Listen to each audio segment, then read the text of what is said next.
Hola, ¿qué tal? El día de hoy les quiero explicar un poquito sobre mi proceso creativo.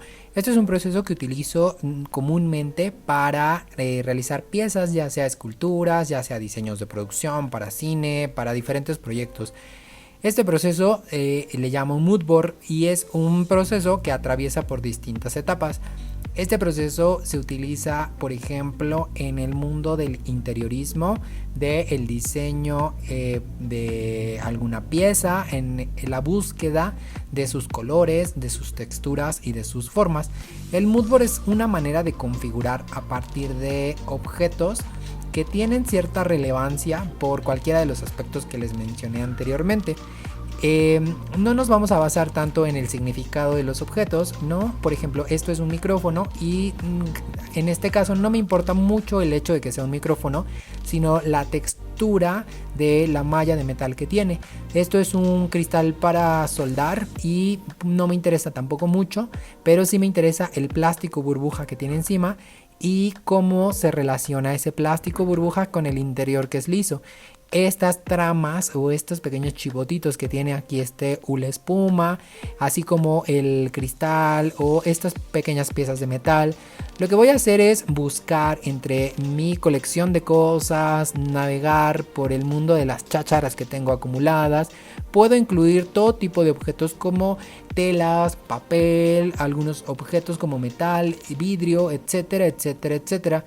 En este caso yo estoy configurando un mood board para realizar una escultura y entonces estoy buscando que conecte con texturas muy orgánicas que al mismo tiempo tengan un patrón como muy repetitivo o muy definido. Entonces voy a usar como soporte esta malla, que es una lámina desplegada que tiene estas formas de rombos, que me parece muy particular por la repetición y la simetría que conserva, y voy a configurar encima mis objetos. La configuración visual es una narrativa que nosotros vamos a codificar a partir de nuestros elementos. Esto tiene una lectura y podemos buscar diferentes configuraciones al momento de hacer nuestro mood board. Una vez que tengo hecho el mood board, el siguiente paso es que voy a obtener información de ese mood board. En este caso yo tomé ese mood board como inspiración para posteriormente realizar otra práctica que se llama tablero de estilo.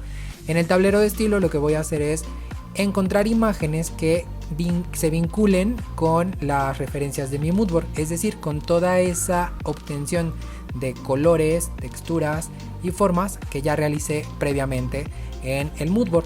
El mood board quizá no es tan fácil de leer o tan fácil de entender, sobre todo si no estás conectado con el mundo de la imagen.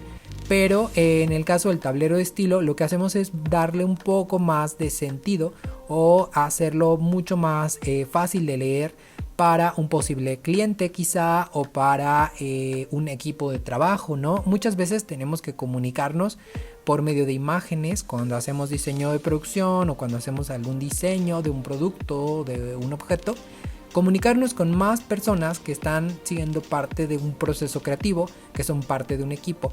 Entonces necesitamos comunicarles de algún modo cuál es la esencia de los objetos comunes que van a ser parte de este proyecto. En este caso yo me estoy apoyando de Illustrator para configurar mi tablero de estilo. En el centro tengo la imagen de mi mood board y este es mi punto central, este es mi fuente máxima de inspiración. Entonces voy a colocar primero todas las imágenes que vinculé, todas las imágenes que encontré en la periferia, y voy a dejar en el centro mi mood board. Lo que estoy haciendo en este momento es agrupar de cierto modo las imágenes de acuerdo a ciertos criterios, ¿no? Por ejemplo, todas estas que tienen que ver con lo metálico, con las repeticiones, con el patrón, con figuras muy parecidas a los rombos de mi mood board, pues las estoy colocando de un lado. Las que tienen que ver un poco más con texturas un poco más orgánicas las coloco en otro lado, y alrededor estoy colocando imágenes que no están precisamente conectadas con las tonalidades de mi mood board. De hecho, el primer paso, lo primero que voy a hacer es extraer la paleta de color. Aquí tengo la imagen de mi mood board y utilizando una herramienta voy a obtener, utilizando la herramienta de cuentagotas, voy a obtener el tono principal de los colores de mi mood board. Es decir, voy a sacar los colores de la imagen, ¿no? ¿Cuántos colores? Los que necesite. A veces 4 colores o 5 colores me sirven perfectamente para interpretar el dominio general de color de mi imagen, pero a veces necesito una paleta mucho más amplia o mucho más diversa. En este caso tengo una paleta muy limitada que va hacia los grises, con cierta presencia de un color rosa y un color turquesa. Entonces el primer gris que obtuve tiene un pequeño porcentaje de rosa, el segundo es un gris un poco más neutro y el tercero es un turquesa con un poco de blanco, un poquito desaturado. Y aquí tengo algunos elementos un poco difíciles, ¿no? Como el metal o estas como lentejuelas, pues, y son difíciles porque realmente no tienen un color fijo. Lo que tienen es que interactúan demasiado con la luz. El metal tiene muchas tonalidades de grises y no existe como tal el color metálico que yo pueda extraer con mi cuentagotas. Lo que voy a extraer es un montón de grises, unos con más luz, otros con menos. Lo que tiene es reflectancia, ¿no? Lo que tiene es que refleja la luz. Pero pues eso no lo va a reconocer el cuentagotas. Entonces, bueno, tomo los colores básicos, estos colores grises, neutros y pastelosos que están presentes en mi mood board. Sin embargo, en esta ocasión decidí ampliar mi paleta de color porque sentí que en mi mood board estaba muy limitada. Principalmente este mood board lo hice pensando en la textura, por eso no tengo tantos colores.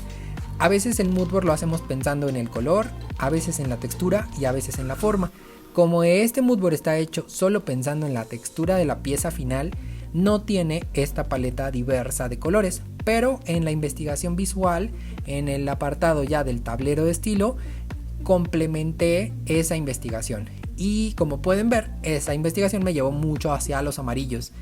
¿De dónde surgieron estos amarillos? No surgieron de la casualidad o simplemente de elegir un color aleatorio, sino que traté de tomar las inspiraciones también de las texturas del mood board. Muchas de las texturas me remitían a la forma del trigo y entonces empecé a buscar imágenes de trigo y me empezó a vincular mucho con el amarillo. Y encontré otras cosas como las escamas de una imagen de una cola de sirena que me conectaron también muchísimo con mis referencias originales, y en base a estas referencias empecé a explorar un poco más. Aquí tengo por ejemplo algunas referencias que hacen alusión a la diosa del trigo y empecé a combinarlas con estas figuras masculinas un poco andróginas porque quiero hacer una pieza que no tenga tan claros marcados los rasgos masculinos o femeninos. Quiero hacer una pieza un poco más como una figura moderna, mitológica, contemporánea, ¿no? Entonces pues vamos un poco hacia la androginia. Y ahora voy a empezar a colocar los grupos o los bloques de imágenes alrededor. Si se dan cuenta, ya quité el mood board del centro porque ahora el foco o el centro de mi atención es el personaje, que en este caso es el personaje andrógino. Y ahora voy a empezar a colocar alrededor los elementos que van a conformar los detalles de la textura y los accesorios de mi pieza escultórica. Ahora vuelvo a agrupar y vuelvo a intentar codificar cuáles imágenes pueden ir juntas.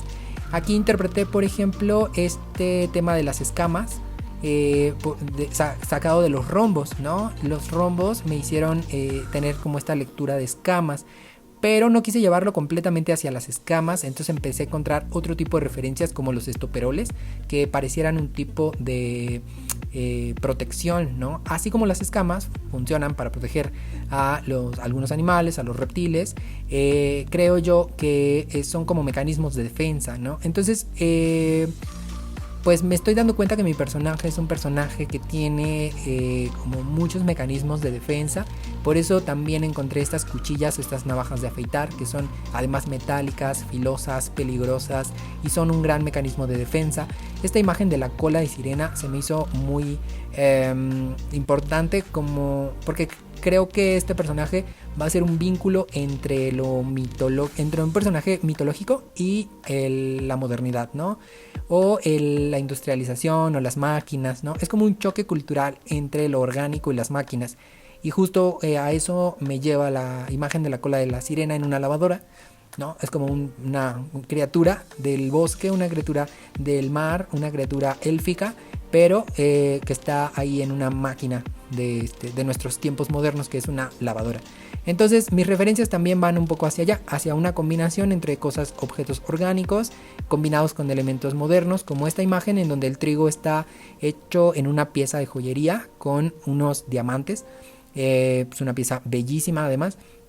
Y bueno, dentro de este estilo de los tonos amarillos también empecé a encontrar figuras de piezas metálicas, pero un poco retro, un poco antiguas, como este teléfono. Por aquí encontré también una imagen de una motocicleta, una imagen de una lámpara, que también es un metal pintado de un tono amarillo, ¿no?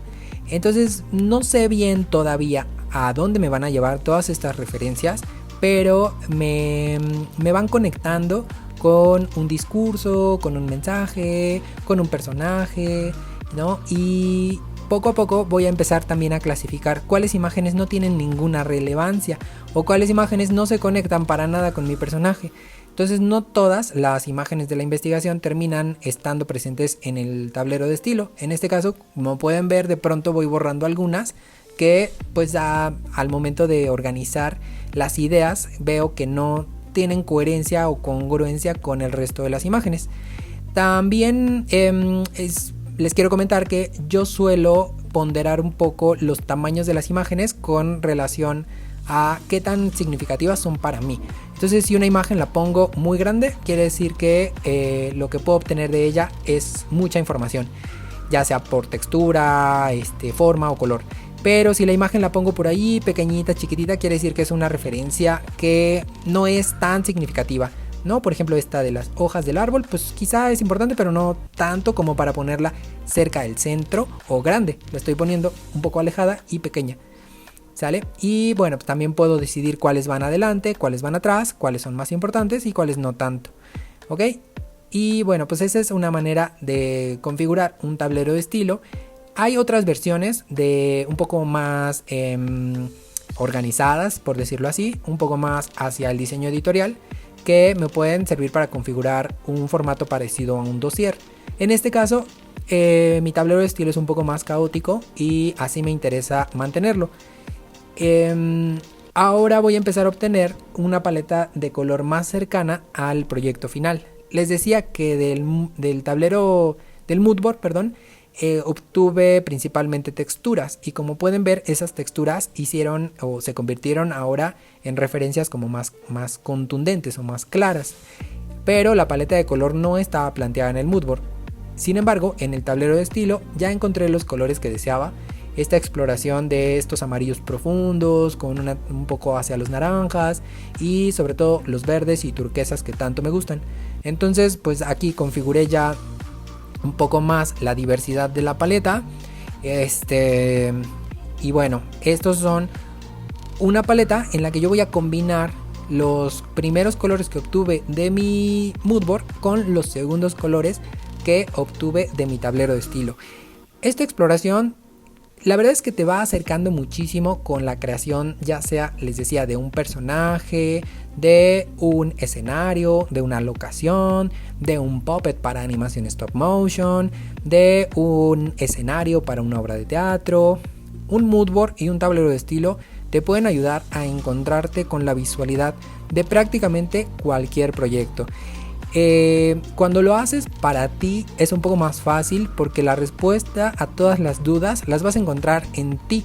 Las vas a encontrar simplemente reflexionando un poco acerca de las cosas que te motivan o que te hacen sentir, las texturas y cómo te conectan.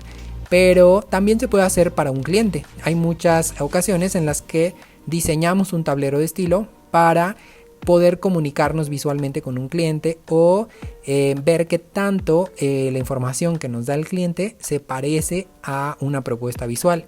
En ese caso quizá sea un poco más oportuno darle a nuestro tablero de estilo un acabado un poco más editorial, un poco más ordenado. Pero les repito, en esta ocasión, como es para un proceso personal, a mí me gusta que termine siendo así de caótico. Y bueno, aquí puedo ver la comparación entre el mood board y el tablero de estilo. Y luego voy a comenzar un proceso de bocetaje. Aquí pues un poco voy a explorar con las texturas y cómo voy a incorporarlas en el personaje. Lo voy a hacer un poco de manera general, porque quiero dejar mucho del proceso para la etapa final de esta pieza. Entonces voy a hacer un poco un boceto general, sobre todo de la posición que quiero que tenga mi personaje. Voy a trabajar una pieza de un busto escultórico y voy a analizar nada más un poco la luz y la sombra y la posición principal y el volumen principal del personaje. Y bueno, finalmente así termina mi boceto. Posteriormente voy a estar realizando en otro video el modelado, la escultura de esta pieza, y va a atravesar por muchas etapas: molde, vaciado y los acabados y la pintura. Así es que espérenlo en próximos videos.